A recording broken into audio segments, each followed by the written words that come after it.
एक गांव में सुरेश अपनी माँ और छोटे भाई भोला के साथ रहता था। सुरेश के पापा का स्वर्गवास 2 साल पहले ही हो चुका था। सुरेश घर का बड़ा लड़का था, इसलिए घर की सारी जिम्मेदारी सुरेश के ऊपर आ गई थी। सुरेश अपने घर को चलाने के लिए बाजार में सब्जी बेचता था। आलू ले लो, भिंडी ले लो, बैगन ले लो, पूरे बाजार में सबसे सस्ती सबसे यही मिलेगी, जल्दी जल्दी आओ। उसके पास बैठी सब्जी वाली सरला परेशान थी। अरे तुम्हारे इस चिल्लाहट से ग्राहक नहीं आएंगे, उन्हें आना होगा तो वो खुद ही आ जाएंगे। हम तो ऐसे ही बेचेंगे, तुम्हें अगर हमारी आवाज से अड़चन है तो अपना काम बंद कर दो, हम तो ऐसे ही बेचेंगे। सरला ने अपने कानों पर हाथ रख लिया। शाम होते ही सुरेश बची सब्जियां लेकर अपने घर आ जाता है। घर के दरवाजे पर सुरेश की माँ खड़ी होती है। अम्मा, एक गिलास पानी पिलाओ। पहले डोलची दिखाओ, कितनी सब्जियां बची है। डोलची में बहुत सारी सब्जियां बची होती है। बेटा ऐसा नहीं चलेगा, कम से कम पूरी सब्जी तो बेच आता। यह सुनकर सुरेश के छोटे भाई को हंसी आ गई और हंसते हुए बोला, भैया सब्जी को भूत और डायन भी खाती है क्या? यह बात अपनी अम्मा को समझाओ। सब समझते हैं, पर तुम भी समझ लो, इतने पैसों में तुम्हारे पिताजी का कर्ज नहीं चुकेगा। साल भर से ना तो अच्छे से सो पा रहे हैं, ना खा पा रहे हैं, कोशिश तो कर ही रहे हैं ना। बेटा कोशिश करने से कुछ नहीं होगा, कुछ करके दिखाओ। भैया और मेरे स्कूल की फीस? हाँ, मुझे याद था, ये लो। 10 बार बोले हैं, पढ़ाई लिखाई में कुछ नहीं मिलेगा, इससे भी काम पर ले जाओ। इसका मन है पढ़ाई करने का। अम्मा, तुम अपने दिमाग मत लगाओ, इसको पढ़ने दो, कुछ साल बाद यही कुछ करेगा, समझी? हाँ, पढ़ लिख कर कलेक्टर बनेगा ना। हाँ अम्मा, क्या पता बन भी जाए। सब रात का खाना खाकर सोने की तैयारी कर रहे थे, पर सुरेश को नींद नहीं आ रही थी। क्या हुआ भैया, कोई परेशानी है क्या? हर दिन सोचते हैं कि ज्यादा सब्जी बेचें, लेकिन बिकता ही नहीं है। भैया आप गांव के अंदर जाकर बेचिए, ज्यादा सब्जी बिकेगी। वह कैसे? अरे बहुत आसान है, सब बाजार आते हैं सब्जी लेने, और अगर वह सब्जी गांव में ही मिल जाए तो सब कहाँ से लेंगे? गांव से ही। तो बस सब्जी ज्यादा बिक जाएगी। अगले दिन से सुरेश गांव में जाकर सब्जी बेचना शुरू कर देता है। अब एक भी सब्जी घर वापस नहीं आ रही थी, मुनाफा भी दोगुना हो रहा था और अम्मा भी खुश थी। एक दिन सुरेश सब्जी बेचकर घर वापस आ रहा था, तभी कोई मोटरसाइकिल वाला उसे धक्का मार देता है और सुरेश के पैर की हड्डी टूट जाती है। अगले दिन से सुरेश वहीं जाकर सब्जी बेचने लगता है जहां पहले बेचा करता था। क्या हुआ, अब गांव जाकर सब्जी नहीं बेच रहे हो? क्या तुम्हें अंधेरा दिखाई दे रहा है? हम पागल हैं क्या जो इतनी कड़कती धूप में अंधेरा दिखाई देगा? तो हमारा टूटा पैर पर दिखाई दे रहा होगा, तो हम भला टूटे पैर से सब्जियां कैसे बेच सकते हैं? तुम बात तो बड़ी अच्छी कर लेते हो, लेकिन चिंता मत करो, कुछ न कुछ हो जाएगा। दोपहर होते ही सुरेश को बड़ी जोरों की भूख लगती है और वह अपने घर का खाना खाने लगता है। तभी सरला की नजर उस पे खाने पर पड़ती है। अरे वह तुम्हारे खाने में पापड़ भी है क्या? थोड़ा पापड़ मुझे भी दे देना। सुरेश सरला को पापड़ देता है। सरला पापड़ खाकर कहती है, अरे वाह, तुम्हारी अम्मा तो बहुत ही अच्छे पापड़ बनाती है। अरे तुम्हें तो पापड़ बेचना चाहिए, पापड़ बेचकर खूब कमाओगे। सुरेश घर आता है और अम्मा से कहता है, अरे अम्मा, और कितने पापड़ बनाए हो? 40-50 होंगे। क्यों, पापड़ बेचोगे क्या?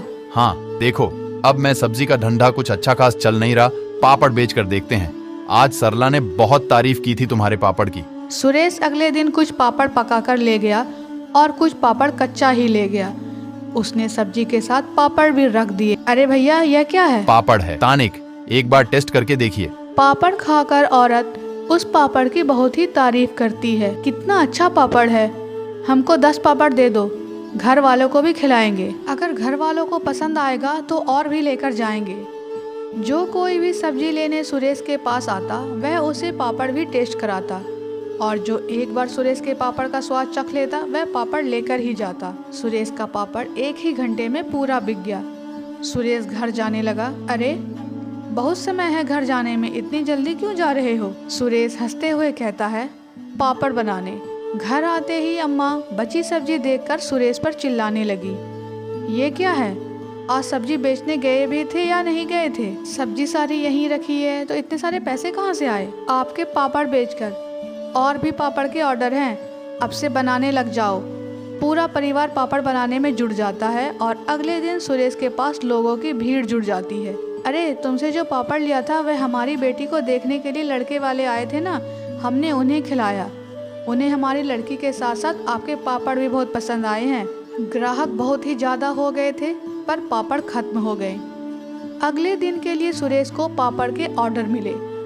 धीरे धीरे सुरेश का पापड़ बेचने का व्यापार चल पड़ा और अब ग्राहक ज़्यादा थे और पापड़ के ऑर्डर भी ज़्यादा थे, लेकिन बनाने के लिए समय बहुत ही कम था।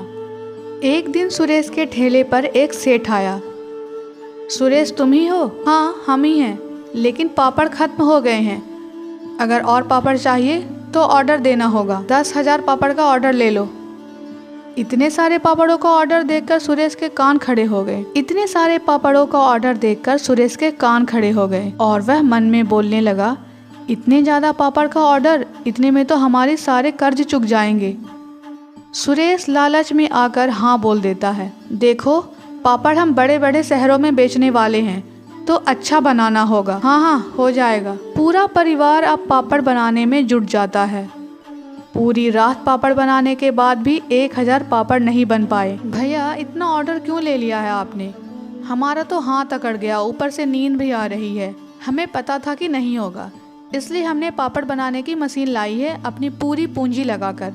सुरेश ने पापड़ बनाने का मिश्रण मशीन में डाला और मशीन तुरंत पापड़ बनाने लगी और 4 घंटे में ही मशीन ने 10,000 पापड़ बना लिए। सुरेश ने अगले दिन पापड़ डिलीवर कर दिया। एक साथ इतने पैसे देखकर सभी के होश उड़ जाते हैं। बेटा इतने सारे पैसे देखकर तो हमारी नींद ही उड़ गई। हाँ भैया हमारी भी। उस रात पूरा परिवार 3 बजे तक जागा ही था और अगले दिन 12 बजे सबकी आंखें खुलती है। उनके घर के बाहर सेठ खड़ा होता है। सुरेश कैसा पापड़ दिए हो? सभी पार्टी ने माल वापस कर दिया और पैसे भी मांग रहे हैं। सब कह रहे हैं पापड़ में टेस्ट नहीं है, लगता है पापड़ मशीन से बनाया है। हमें माफ़ कर दीजिए, दोबारा ऐसा नहीं करेंगे। ऑर्डर के पैसे हमें वापस चाहिए अभी। सुरेश को समझ आ गया कि उसका लालच उसे ले डूबेगा और अब तो उसके सारे बचाए पैसे भी खत्म हो चुके थे। लेकिन फिर उसने ईमानदारी से पापड़ बनाकर बेचना शुरू कर दिया और 1 साल में ही उसने ईमानदारी से पापड़ बेचकर सारा कर्ज चुका दिया और खुशी खुशी अपनी ज़िंदगी गुजारने लगा।